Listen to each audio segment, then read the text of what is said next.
Hello and welcome to episode 3 of Let's Play the Third Courier. And in my last video I explained a little bit about how to find and download and play the game a little bit, as well as how to use the passcoder to get into your computer in the game, and also a little bit about DOSBOX, which is it's what I used anyway to load the game and play it. So this time I'm going to go ahead and show you how I load the game and play it. I actually got this somewhat from the instructions that are available online about how to play or how to use DOSBox to play classic games. So as I mentioned in the last video, that I downloaded the file for the Third Courier and then saved it on my C drive under a folder that I created called DOS Games. So what I need to do then to start with is I need to trick DOSBox, which is actually an emulator for a DOS driver, to believe or think that that C drive folder is actually my complete C drive. So the way that I do that is I mount it to DOSBox, and to do that I write in the command mount C and then C:\/ DOS games. And that's the name of the folder. So now I'm mounting it. I've mounted DOS games,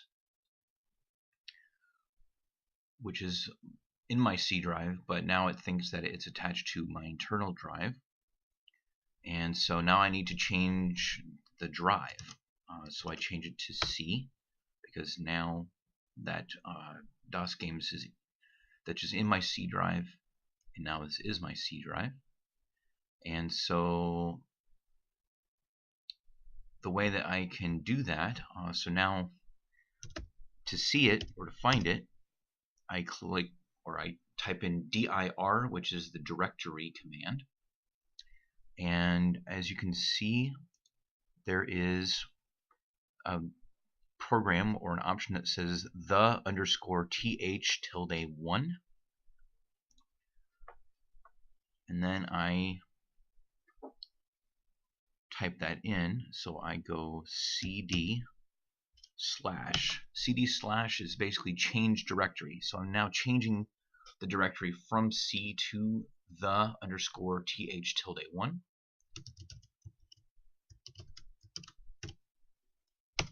And now that's my directory.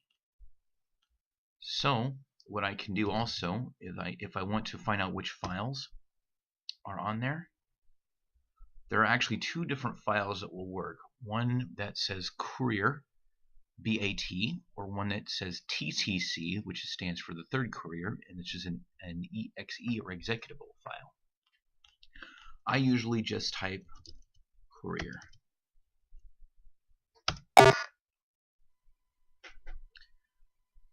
And there it is. So that's how you load the game. And of course I still have my character.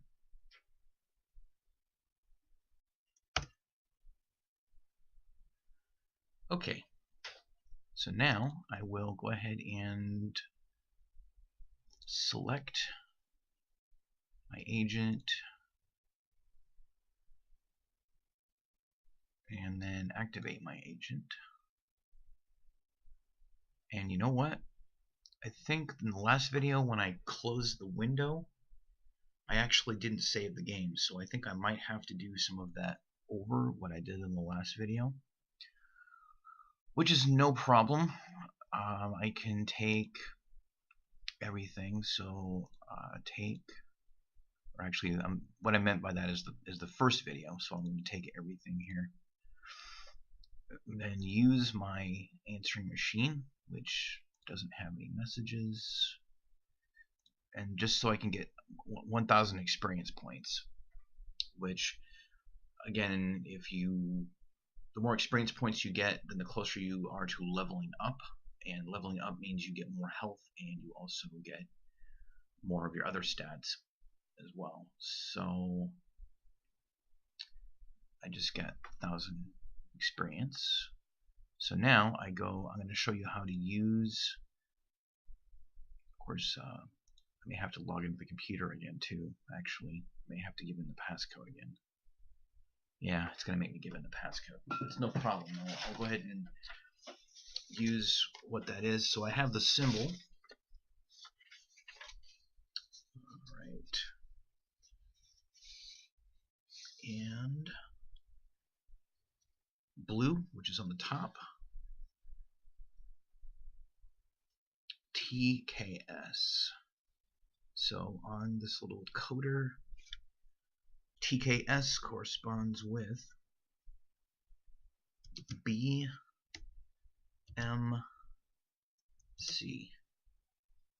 Login complete. Okay, so this is where we left off in video before. And of course, there's the Moondancer. 2 days ago, 3 couriers left Langley with essential parts of the NATO non-nuclear defense plans to be presented in Brussels next week.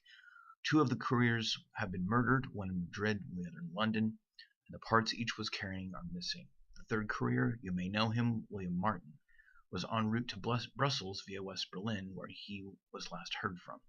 It is imperative that you find Martin and get the 3rd part before it falls into the wrong hands.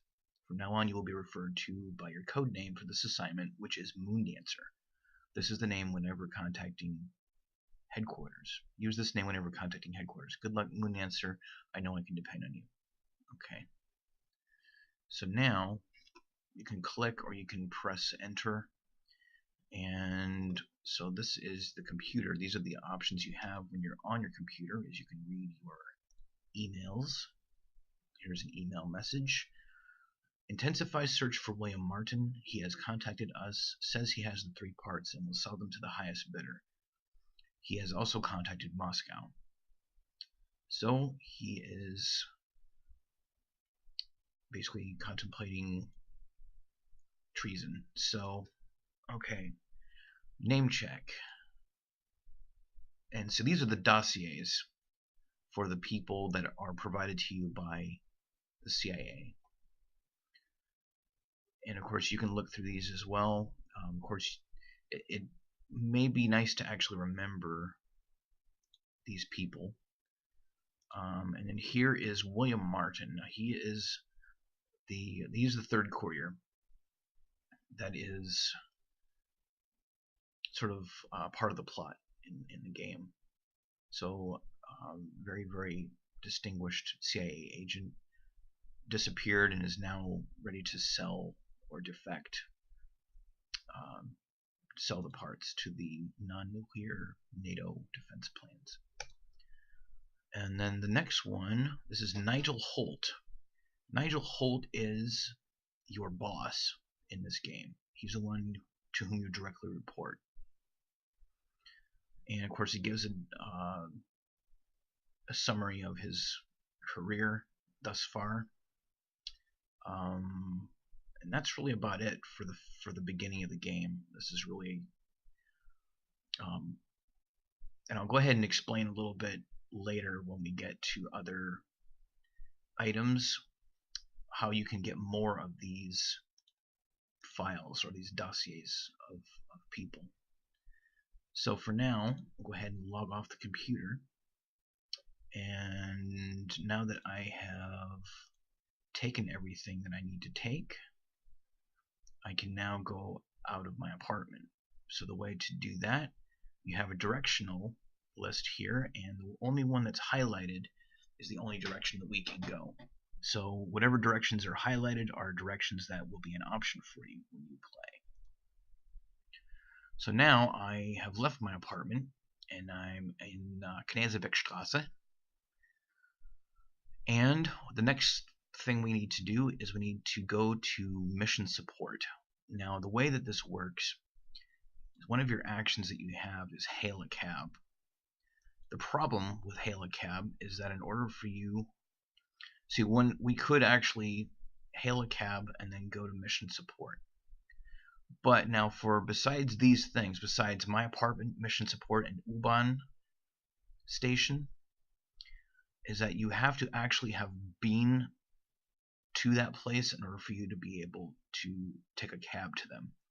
So as we explore Berlin a little bit, we will find other places that are not just like your normal shop that are part of the plot. You'll be able to take a taxi cab to them, which will save a lot of time and a lot of walking. However, it actually does cost money to use. It does cost money to take a cab to mission support. So the only option here, of course, it's good to note though that this is the street that mission support is located in. It's Ulanstraße. So then I go south and then I go in here. Now, this was the person, if you remember, this is the person that we just pulled up a file on in our computer. This is Daphne. She doesn't really have any real role to play in the plot. She just is there at mission support really to greet us. That's really about it. So the only actions that we're allowed to have here in mission support is see Nigel, or basically see your boss, go to supply, see the doctor, visit personnel. So if I want to go, for example, and see Nigel, he apparently is not there or busy. And then go to supply, and supply is where you can actually get some items that are provided to you by mission support. So for your first visit to mission support, you want to take the following items. You'll take the Walther or Vita P5. That one is the one of, or the small arms or handguns that does the most damage. You'll want to take the amyl nitrate. You'll definitely want to take the ferrat. Now the ferrat is actually a device that will detect a part of the NATO non-defense plans if you're in the same room with it. If you go into the same room with it, it will beep. Now, of course, the actual beeping, it may actually sound in the game, and sometimes it may not even sound in the game, but it will say that the ferrat is beeping if you are in the same room as a piece of the non-NATO defense plans. And of course, what you'll need to do then in that case is search to find the item in the same room.